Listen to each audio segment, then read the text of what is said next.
हमने बात की थी लॉ ऑफ कॉम्बिनेशन में दो लॉज की, वो था law of mass conservation and law of constant proportion. आज हम बात करेंगे थर्ड लॉ की, जो कि है law of multiple proportion. Law of multiple proportion बोल दो या लॉ ऑफ मल्टीपल रेशियो बोल दो, एक ही बात है। हिंदी में जिसे बोलते हैं गुणित अनुपात का नियम। क्या बोलते हैं? गुणित अनुपात का नियम। तो देखो, इस लॉ को समझने के लिए आप लोगों को एक चीज समझाऊं मैं। मान लो मेरे पास कार्बन है। क्या है? कार्बन। कार्बन ऑक्सीजन से रिएक्ट करके दो टाइप के ऑक्साइड का फॉर्मेशन करता है। कार्बन जब ऑक्सीजन से रिएक्ट करता है तो दो टाइप के ऑक्साइड का फॉर्मेशन करता है। एक होता है कार्बन मोनोऑक्साइड, एक होता है कार्बन डाइऑक्साइड। अब यहां पर ये दो एलिमेंट है, एक कार्बन और एक ऑक्सीजन। अब ये लॉ क्या कहता है? ये लॉ बोलता है कि जब दो एलिमेंट आपस में क्या करते हैं, डिफरेंट डिफरेंट कंडीशंस में केमिकल रिएक्ट करते हैं, यानी रिएक्शन होती है जब इन दो एलिमेंट्स के बीच, तो होता क्या है, इनमें से कोई एक element fixed ratio by mass में क्या करता है? रिएक्ट करता है। यानी इनमें से मान लेता हूं मैं, कार्बन का क्या होगा, रेशियो क्या होगा? फिक्स्ड होगा, इसमें भी और इसमें भी। लेकिन यहाँ पे जो दूसरा एलिमेंट है उसका रेशियो क्या रहता है? फिक्स नहीं रहता, वो क्या होता है? चेंज होता है। इसका मतलब यहां पर ये जो ऑक्सीजन है, इनका जो रेशियो है बाय मास, वो क्या रहता है? वेरी करता है। लेकिन कार्बन का जो रेशियो होगा वो हमेशा क्या रहेगा? फिक्स रहेगा। तो ये लॉ क्या बोलता है? When two elements react chemically in different condition and forms two or more compounds, then the mass of one element remains fixed while the mass of other varies, and that element bears a simple ratio by mass in different compounds। यानी यहां पर ये जो carbon है, अगर ये oxygen से react करेगा तो इसका जो मास है वो तो क्या रहेगा? फिक्स्ड। लेकिन जो ऑक्सीजन का मास है इन दोनों कंपाउंड्स में, वो क्या रहेगा? अलग अलग। बट यहां पर ये ऑक्सीजन, इनका जो मास होगा, इनका अगर रेशियो लूं इन दोनों के मास का, यहां पर वो क्या रहेगा? एक सिंपल रेशियो वेरी करेगा। जो बियर करेगा वो क्या करेगा? एक सिंपल रेशियो बियर करेगा। यहां पर ऑक्सीजन, देखो कैसे, मान लेता हूं यहां पर कार्बन और ऑक्सीजन का मैं परसेंट लूं बाय मास, तो यहां पर अगर रेशियो निकालूं, कार्बन मोनोऑक्साइड की हम बात करें तो यहां पर कार्बन कितना है? कार्बन 1 है तो इसका मास 12। ऑक्सीजन कितना? 1 है तो इसका मास 16। यहां पर कार्बन कितना? 1 है, 12 मास, जिसका एक ऑक्सीजन का 16 होता है, यहाँ दो ऑक्सीजन है, 16 2 32। अब तुम लोग यहां देखो, ये तो क्या हो गया भाई साहब, ये कार्बन में यहां तो मास क्या हो गया? फिक्स्ड हो गया, है ना दोस्तों? तो यहां पर तो फिक्स्ड हुआ। लेकिन दोस्तों यहां पर देखो, यहां पर क्या हो रहा है? दोनों कंपाउंड्स अलग अलग है, तो यहां पर मास क्या हुआ? अलग अलग। लेकिन अब मैं इनका अगर रेशियो लूं, यहां पर जो ऑक्सीजन प्रेजेंट है वो क्या है? 16:32। इसको अगर सिंपल बनाऊं तो क्या बनेगा? 16 1 16, 16 2 32। ये एक सिंपल रेशियो नहीं आया। तो ये लॉ यही कहता है, जब दो एलिमेंट आपस में क्या करते हैं? रिएक्ट करते हैं और दो या दो से ज्यादा कंपाउंड्स का फॉर्मेशन करते हैं, तो होता क्या है, इनमें किसी एक एलिमेंट का बाय मास रेशियो क्या रहेगा? फिक्स रहेगा। लेकिन दूसरे एलिमेंट का क्या करेगा? वेरी करेगा। ये वेरी कर रहा। साथ ही अगर उस दूसरे एलिमेंट के मास का रेशियो लूं तो वो मेरे को एक हमेशा क्या मिलता है? सिंपल रेशियो मिलता है। क्या मिलता है? सिंपल रेशियो मिलता है। इसको एक और एग्जांपल से समझते हैं। सेकंड एग्जांपल, मैंने यहां पर दूसरा एग्जांपल लिया है, इसको हम एक और बार समझते हैं। तो देखो यहां पर मैंने क्या लिया है? नाइट्रोजन है, जब वो ऑक्सीजन से रिएक्ट करता है तो 5 टाइप के क्या बनाता है? ऑक्साइड बनाता है। कौन कौन से? नाइट्रस ऑक्साइड यानी N2O, नाइट्रिक ऑक्साइड यानी NO, नाइट्रोजन ट्राई ऑक्साइड यानी N2O3, नाइट्रोजन टेट्रा ऑक्साइड यानी N2O4 और नाइट्रोजन पेंटा ऑक्साइड यानी N2O5। अब इनका अगर रेशियो देखूं, क्या यहाँ पर ये लॉ काम करता है या नहीं करता है, वो अगर देखें तो यहाँ देखो नाइट्रोजन का जो एक नाइट्रोजन होता है उसका मास कितना होता है 14। यहाँ पर कितने नाइट्रोजन है 2, 14 2 जा 28। एक ऑक्सीजन का कितना होता है 16, ये मैंने लिख दिया। ठीक है, फिर यहाँ N एक नाइट्रोजन है 14, यहाँ 16। फिर यहाँ देखो दो नाइट्रोजन तो 28 और इधर एक का कितना होता है 16, यहाँ कितने 3, 16 3 जा 48, यहाँ दो ये 28, यहाँ 4 है यानी 16 4 जा 64, यहाँ N2 28 है, यहाँ ऑक्सीजन कितने 5 है यानी 80, 16 5 जा 80 हुआ। अब यहाँ पर देखो क्या कोई फिक्स्ड रेशियो चल रहा है क्या किसी एलिमेंट का, तो मैंने देखा यहाँ 28 28 28, यहाँ 14 आ गया, यहाँ 28, इसका मतलब नाइट्रोजन क्या है फिक्स चल रहा है। लेकिन यहाँ पर ये गड़बड़ है, ये फिक्स नहीं है। इसे मैं क्या करूंगा फिक्स्ड करके देखूंगा। या तो मैं क्या करूं इस पूरे को 2 से मल्टीप्लाई कर दूं, या इस पूरे को 2 से डिवाइड, यानी सिंपल रेशियो अगर मैं बनाऊं तो मैं क्या कर सकता हूं, जैसे यहाँ इस पूरे को 2 से मल्टीप्लाई करूं तो यहाँ क्या हो जाएगा 28 और यहाँ क्या हो जाएगा 32। रेशियो है ये तो कर सकता हूं।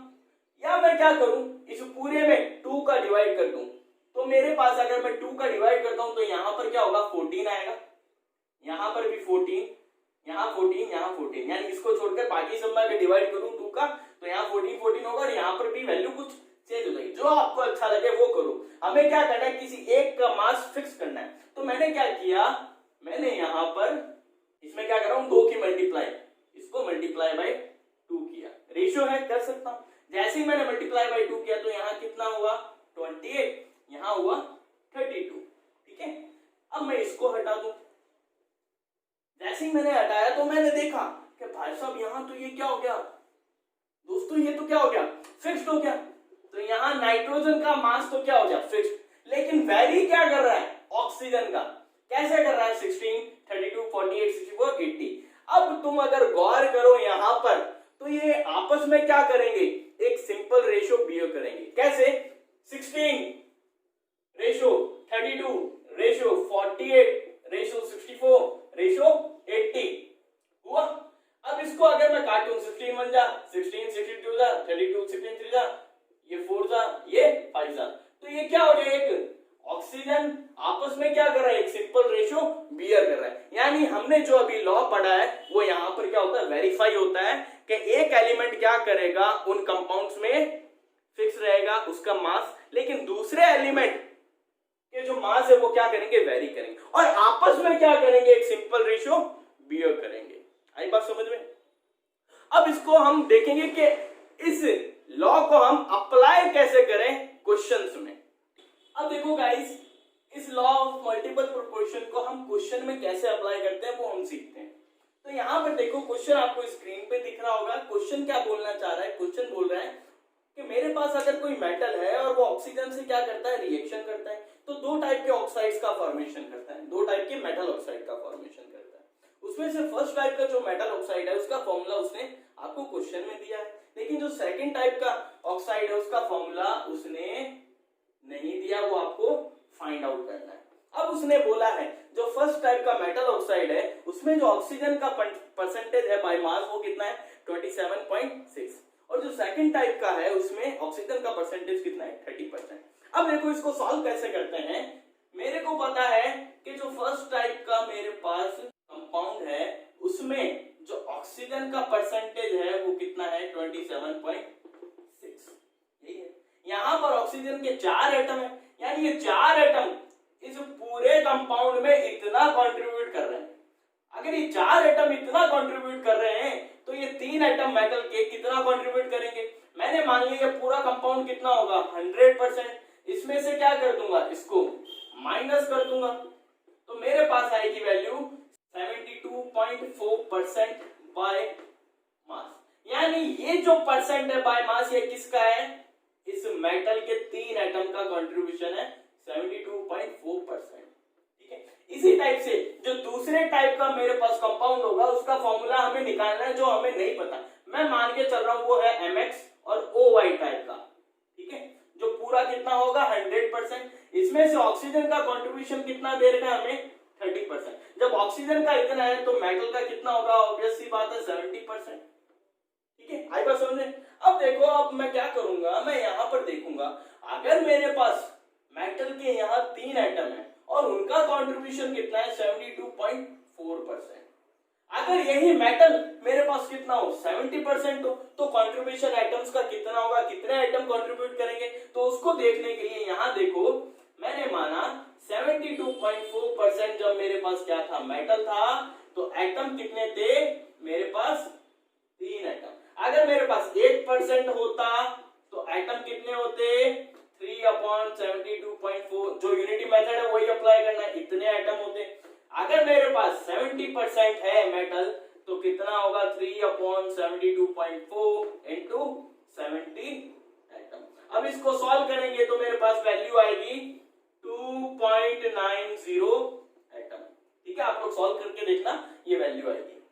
तो इतने एटम कहां होंगे, इतने परसेंट मेटल में क्या होंगे प्रेजेंट होंगे, ये मेटल के एटम है। अब मैं बात करता हूं ऑक्सीजन के एटम की। तो यहां पर देखना अगर मेरे पास यहाँ 4 ऑक्सीजन के एटम है तो उनका कंट्रीब्यूशन कितना है 27.6%। यही मेरे पास ऑक्सीजन कितनी हो 30% हो तो ऑक्सीजन के एटम का कंट्रीब्यूशन कितना होगा वही देखो। अगर मेरे पास 27.6 क्या है ऑक्सीजन है तो उनका कंट्रीब्यूशन कितना है 4 एटम का। अगर यही 1 हो तो 4/27.6, यही अगर 30% हो तो कितना होगा 4/27.6 इंटू 30, इतने एटम होंगे। तो इसको सॉल्व करेंगे तो हमारे पास वैल्यू आएगी 4.35 एटम। अब यहां पर क्या है, ये जो है एटम का कंट्रीब्यूशन ये हमारे यहां पर इस मेटल का है और ये जो है कंट्रीब्यूशन ये हमारे यहां इस ऑक्सीजन का। अब इसको सिंप्लीफाई करना है तो यहां पर मैं इसको रफ करता हूं। यहां पर देखो मेटल और ऑक्सीजन का कंट्रीब्यूशन, मेटल का हमारे पास वैल्यू आई थी 2.90, ऑक्सीजन का कंट्रीब्यूशन हमारे पास आया है 4.35। अब देखो इस रेशियो को हमें क्या करना है सिंप्लीफाई करना है। अब सिंप्लीफाई करना है इसका मतलब मैथ्स लगानी है। यहां पॉइंट से पॉइंट हटाया क्या बचा 290 रेशियो 435। अब तुम लोग यहां देखो, ऐसा नहीं तुम लोग इसे लंबी चौड़ी कैलकुलेशन ले दो, यहां देखो क्या है 290 है, 290 का डबल करके देखो कितना होता है। अगर मैं 290 का डबल करूं तो मेरे पास आएगा, यहां देखो क्या है 290 कैसे बना है 200 प्लस 90 है, 200 का डबल 400, 90 का डबल 180, यानी तकरीबन होगा 580। क्या यहाँ ये 580 के करीब है क्या, नहीं है, नहीं है। अब 290 का हाफ करो, 290 का हाफ कितना होता है तो मैंने देखा 200 है और 90 से मिलके बना है तो ये क्या हुआ 100 और यहाँ हुआ 45, तो ये 145 होता है 290 का हाफ, कितना होता है 145। तो 290 प्लस 145 करके देखूं मेरे पास तो मेरे पास आएगी वैल्यू 9 और ये 3 435, ये देखो आ गई। यानी इसको अगर मैं 1 टाइम्स काटूं, इसको मैं 1.5 टाइम्स काटूं तो मेरे पास क्या आ जाती है ये रेशियो आ जाता है सिंपल, ठीक है। अब आपको यहाँ ऐसे नहीं तुम लोग 2 की टेबल से काटो फिर 3 की टेबल से लंबी चौड़ी कैलकुलेशन नहीं, डायरेक्ट पहले ये देखो क्या ये डबल हो रहा है या ट्रिपल हो रहा है या 4 टाइम्स हो रहा है 5 टाइम्स हो रहा है 1.5 टाइम्स हो रहा है 2.5 टाइम्स, ये सिंपल ऐसे तरीका मैथ्स का ध्यान रखा करो। अब यहाँ पर देखो, यहाँ पर मैंने क्या किया पॉइंट हटाया, नीचे क्या आएगा 10 आएगा।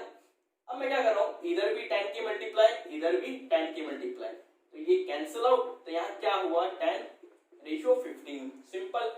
2 की टेबल से अगर मैं काटूं तो कट रहा है क्या, नहीं कट रहा। 5 की टेबल से 5 2 जा 10 5 3 जा 15, तो ये देखो क्या आ गया मेरे पास एक सिंपल रेशियो आ गया मेरे पास, वो क्या है 2:3। तो यहाँ पर जो फॉर्मूला बनेगा वो क्या बनेगा, मेटल का पार्ट कितना है 2, ऑक्सीजन का कितना है 3, तो ये हमारे पास उस मेटल के ऑक्साइड का फॉर्मूला आ गया जो हमने पूछा था सेकंड में, ठीक है। तो इस तरीके से हम क्या करते हैं law of multiple proportion apply करते हैं, ठीक है।